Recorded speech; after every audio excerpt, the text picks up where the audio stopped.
નમસ્કાર વિદ્યાર્થી મિત્રો, ગયા પીરિયડની અંદર આપણે હિસાબી પદ્ધતિ અને તેના પારિભાષિક શબ્દની અંદર ત્રણ પારિભાષિક શબ્દ વિશે માહિતી મેળવી હતી. પહેલો શબ્દ નફો અથવા તો જેને આપણે લાભ કહ્યું હતું, બીજો પારિભાષિક શબ્દ ખોટ અને ત્રીજો પારિભાષિક શબ્દ નુકસાન વિશે માહિતી મેળવી હતી. હવે આજે બીજા પારિભાષિક શબ્દો વિશે માહિતી મેળવી. આજે જે આપણે પારિભાષિક શબ્દ વિશે માહિતી મેળવશું એ તમારા માટે મોસ્ટ ટાઈમ. શા કારણે? તો કે આ તમામ પારિભાષિક શબ્દો રહ્યા એ સતત આપણી નજર સામે આવશે, તો ત્યારે આપણને આ પારિભાષિક શબ્દનો અર્થ આપોઆપ ખબર હોવી જોઈએ. તો સૌપ્રથમ પારિભાષિક શબ્દ છે માલ. સૌ પહેલો પારિભાષિક શબ્દ છે આપણો માલ. હવે એનો અર્થ જે વસ્તુ ખરીદવાનો હેતુ, વેચાણ કરી નફો મેળવવાનો હોય તે વસ્તુને શું કહેવાય? આપણા ધંધાના માલ કહેવાય. ખાસ યાદ રાખજો કે આપણે આપણા ધંધાની અંદર જે વસ્તુ ખરીદવી, આપણે ધંધા માટે ખરીદવી, એ જે ખરીદેલ વસ્તુ છે એનો આપણો હેતુ શું હોવો જોઈએ? તો કે તે વસ્તુનો હેતુ આપણે એવો હોવો જોઈએ કે આનો શું કરવાનું છે? વેચાણ કરવાનું. એટલે આપણે એ વસ્તુ ખરીદવાની અને ખરીદીને પછી શું કરી દેવાની છે? આપણે એ વસ્તુ વેચાણ કરી દેવાની છે. તો આવા હેતુ માટે આપણે જે વસ્તુની ખરીદી કરવી અથવા તો જે વસ્તુનું આપણે વેચાણ કરવી, તો તેવી વસ્તુને આપણે ધંધાનું શું કહીશું? આપણા ધંધાનો માલ કહીશું. અહીંયા ખાસ ધ્યાન રાખજો કે જે વસ્તુ ખરીદવા પાછળનો હેતુ આપણો ખરીદી અને વેચાણ કરવાનો હોય એવી જ વસ્તુને આપણે ધંધાનો માલ કહીશું.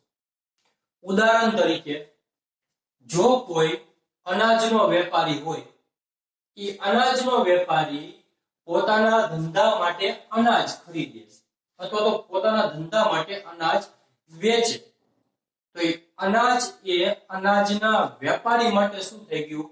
એના ધંધાનો માલ ગણાય.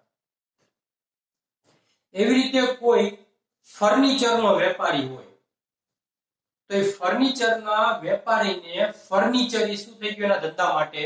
તો ફર્નિચર એના ધંધા માટે માલ ગણાય. તૈયાર કાપડનો વેપારી હોય, તો તૈયાર કાપડના વેપારીને તૈયાર કાપડ એના માટે, એના ધંધા માટે શું ગણાય? માલ ગણાય. પણ તૈયાર કાપડનો વેપારી હોય, એને પોતાના ધંધાની અંદર ફર્નિચર કરાવ્યું, તો શું તૈયાર કાપડના વેપારીને એ ફર્નિચર માલ ગણાય? એના માટે ના. એના માટે, એના ધંધા માટે ફર્નિચર માલ નહીં ગણાય. તો શું ગણાશે? મિલકત ગણાશે. પણ તૈયાર કાપડ લાવ્યો હોય તો એના માટે શું ગણાશે? માલ ગણાશે. એવી જ રીતે અનાજનો વેપારી હોય તો એને પોતાના ધંધાની અંદર ફર્નિચર કરાવ્યું હોય, તો અનાજના વેપારીને ઈ કરાવેલ ફર્નિચર અથવા તો ખરીદેલ ફર્નિચર છે એ માલ નહીં ગણાય, પરંતુ શું ગણાશે? મિલકત ગણાશે. પણ ફર્નિચરનો જ વેપારી હોય, એને પોતાએ ફર્નિચર ખરીદે અથવા તો ફર્નિચર વેચે, તો ફર્નિચરના વેપારી માટે ફર્નિચર છે એ શું ગણાશે? એનો માલ ગણાશે. તો આ વાત ખાસ યાદ રાખવાની કે માલ એટલે શું. ત્યારબાદનો પારિભાષિક શબ્દ છે ખરીદી. હવે જો તમને આ માલ પારિભાષિક શબ્દ સમજ પડે તો તે પછીના પારિભાષિક શબ્દ વિશે ખબર પડે, નહીતર ખબર પડશે નહીં. હવે ખરીદી એટલે શું? તો વેપારી જે વસ્તુનો વેપાર કરતો હોય, વેપારી જે વસ્તુનો વેપાર, અથવા તો તમે એવું પણ કહી શકો કે વેપારી છે જે માલનો વેપાર કરતો હોય, તે માલ ખરીદી કરે, જે વસ્તુનો એ વેપાર કરતો હોય તે વસ્તુની શું કરે? ખરીદી કરે. તો તે ખરીદીને આપણા હિસાબી પદ્ધતિમાં શું કહેવાય? જે વસ્તુનો વેપાર કરતો હોય તે જ વસ્તુની ખરીદી કરે તો તે વસ્તુની ખરીદીને આપણી હિસાબી પદ્ધતિની અંદર ખરીદી કહે છે. ખરીદી કહે છે.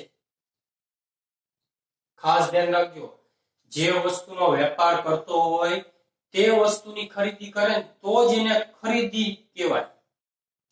પણ માનો કે અનાજનો વેપારી હોય ઈ ફર્નિચરની ખરીદી કરે તો એને શું આપણે હિસાબી પદ્ધતિમાં ખરીદી કહેવાશે? ના, એને ખરીદી કહેવાશે નહીં. કારણ શું? ઈ વેપારી શેનો છે? અનાજનો. તો એ અનાજના વેપારી માટે ફર્નિચર એ મિલકત ગણાશે. એટલે મિલકતની ખરીદી કરી તો એને આપણે ખરીદીની અંદર ધ્યાનમાં લેશું નહીં. પણ અનાજની ખરીદી કરશે તો એને આપણે ખરીદીની અંદર ધ્યાનમાં લેશું. જો તમને ઉદાહરણ પણ આપ્યું છે કે અનાજનો વેપારી અનાજની ખરીદી કરે તો એને આપણે ખરીદીમાં ધ્યાનમાં લેવાય. ત્યારબાદનો પારિભાષિક શબ્દ છે વેચાણ. તો વેચાણ એટલે વેપારી જે વસ્તુનો વેપાર કરતો હોય તે જ વસ્તુનું વેચાણ કરે તો હિસાબી ચોપડે એને આપણે શું કહેવાનું? વેચાણ. વેપારી જે વસ્તુનો વેપાર કરતો હોય, અહીંયા વેપાર એટલે યાદ રાખજો, વેપાર શબ્દ છે ને, વેપાર, આ વેપારની અંદર ખરીદી અને વેચાણ બંને શબ્દ આવી જાય. વેપાર એટલે ખરીદી અને વેચાણ બંને શબ્દ વેપાર શબ્દની અંદર આવી જાય. તો વેપારી જે વસ્તુનો વેપાર કરતો હોય તે જ વસ્તુનું વેચાણ કરે તો આપણા હિસાબી ચોપડે જ્યારે આપણે હિસાબો રાખશું, દાખલા ગણશું તો એને આપણે શેમાં લેવાનું? વેચાણની અંદર આપણે ધ્યાનમાં લેવાનું.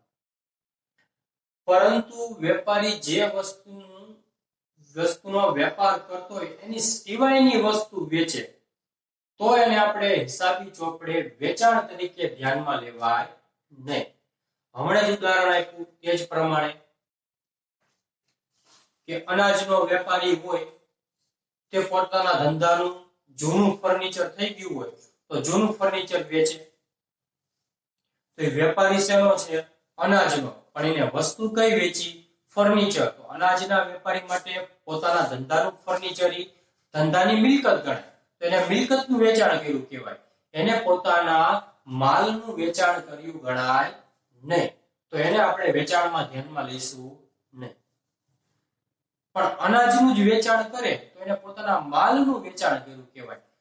તો આપણે અનાજના વેચાણને આપણે જ્યારે હિસાબો રાખશું ત્યારે વેચાણને આપણે વેચાણની અંદર સમાવવું પડશે. ઉદાહરણ આપ્યું છે કે તૈયાર કાપડનો વેપારી હોય તૈયાર કપડાનું વેચાણ કરે. તૈયાર કાપડનો વેપારી હોય તૈયાર કપડાનું વેચાણ કરે તો તૈયાર કપડા એના માટે માલ ગણાય તો એને આપણે વેચાણમાં ધ્યાનમાં લેવાય. પણ તૈયાર કપડાનો વેપારી પોતાના ધંધાના ફર્નિચરનું વેચાણ કરે તો તેના માટે માલ ન ગણાય, પણ ફર્નિચર શું ગણાય? ત્યારે એના માટે મિલકત ગણાય. તો જ્યારે ફર્નિચરનું વેચાણ કરશે ત્યારે વેચાણ તરીકે એને ધ્યાનમાં લેવાશે નહીં. ત્યારબાદનો પારિભાષિક શબ્દ છે માલ સ્ટોક. ખાસ સમજો આ શબ્દ માલ સ્ટોક, કારણ કે જ્યારે આપણે દાખલા ગણશું ત્યારે વારંવાર આ શબ્દ તમારી નજર સામે આવશે અને તમારે ગણતરી પણ એની કરવી પડશે. તો માલ સ્ટોક એટલે શું? વેપારી દ્વારા વેપાર કરવા માટે જે માલ ખરીદવામાં આવેલ હોય તેમાંથી વધેલ માલને સ્ટોક કહેવાય.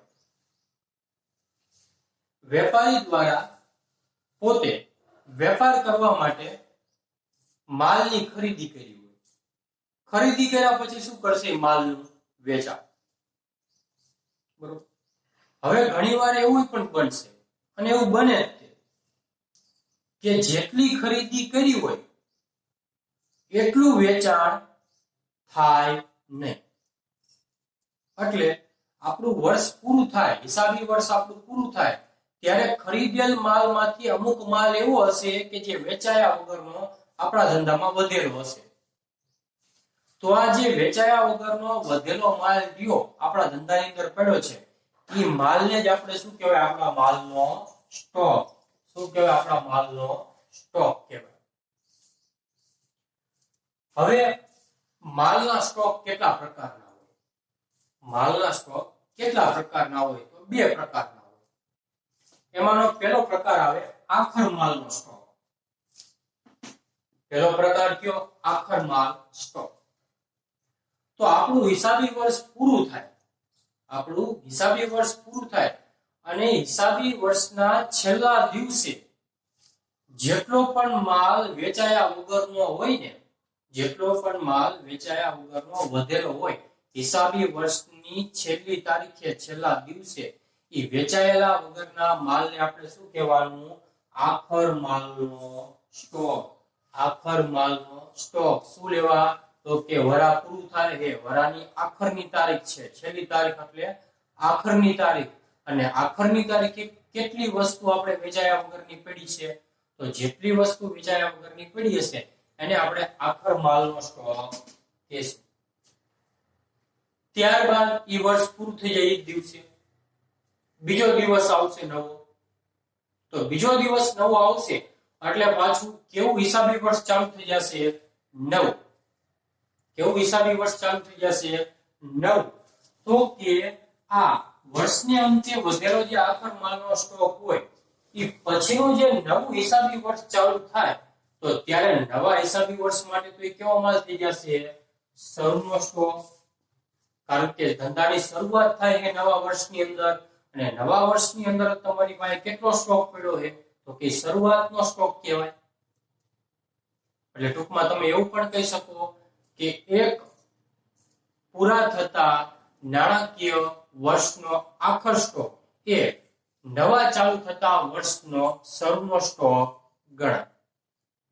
ઉદાહરણ દ્વારા સમજીએ. ઉદાહરણ આપ્યું છે કે તારીખ 31/3/2020 ના અંતે ધંધામાં ₹10,000 નો માલ વેચાયા વગરનો વધેલ છે. તો તમને એવું કીધું છે કે તારીખ 31/3/2020 છે એ નાણાકીય વર્ષ ત્યારે પૂરું થાય.